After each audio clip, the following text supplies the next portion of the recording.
Hi everyone, I'm Meredith Meyer. I'm a postdoc at the University of East Anglia.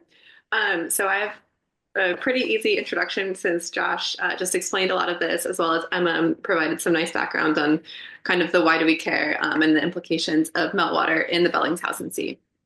So as Josh said, this cruise took place in January and February of this year, so all the results are very preliminary.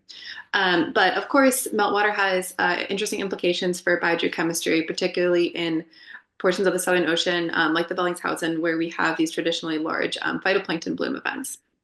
So it was always going to be an interesting project, but also, as Josh mentioned, the fact that when we were down there, they had this large calving event really changed some of the decisions we made in terms of our sampling. And it's going to provide a really interesting study because now we have kind of the initial goals of using the gliders to look at the implications of meltwater and across the trough and in the region of the Georgia 6 ice shelf.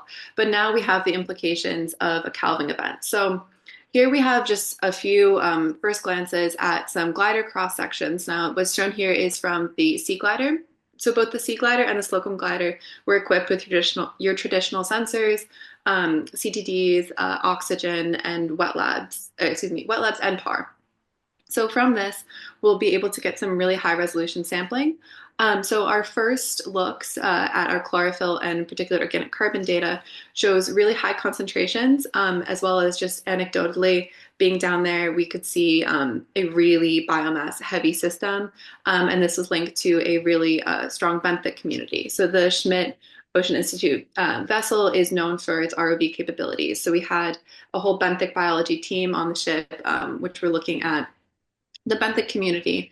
And because we were looking at the upper water column, we could kind of look at the whole profile and see the connections between the surface and the deep. So from our gliders, we get really high resolution data based on looking at this stuff. So our chlorophyll and POC concentrations are on par with other regions that are better studied, like the Ross Sea, that have these really well-known, predictable spring phytoplankton blooms. But in addition to all of our glider data, we now have shipboard data that was collected in the region that had been previously ice covered up until this January. So we'll be able to contrast some of that data with our glider data, which could represent more of our previous conditions, the kind of conditions we went down there to study. Those shipboard sampling also allows us to add additional measurements into this biogeochemical analysis, including nutrients, oxygen isotopes, dissolved inorganic carbon concentrations that are a bit trickier to get with the glider.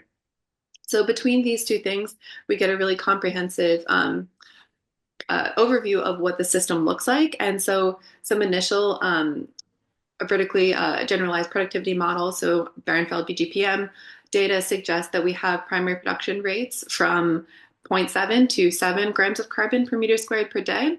So this is a highly productive system. And as Josh said, we have a lot of work to do, but moving forward, we're hoping to link some of these productivity findings to meltwater concentrations and to kind of understand what is typical for this region and what might be the impacts of this large calving event.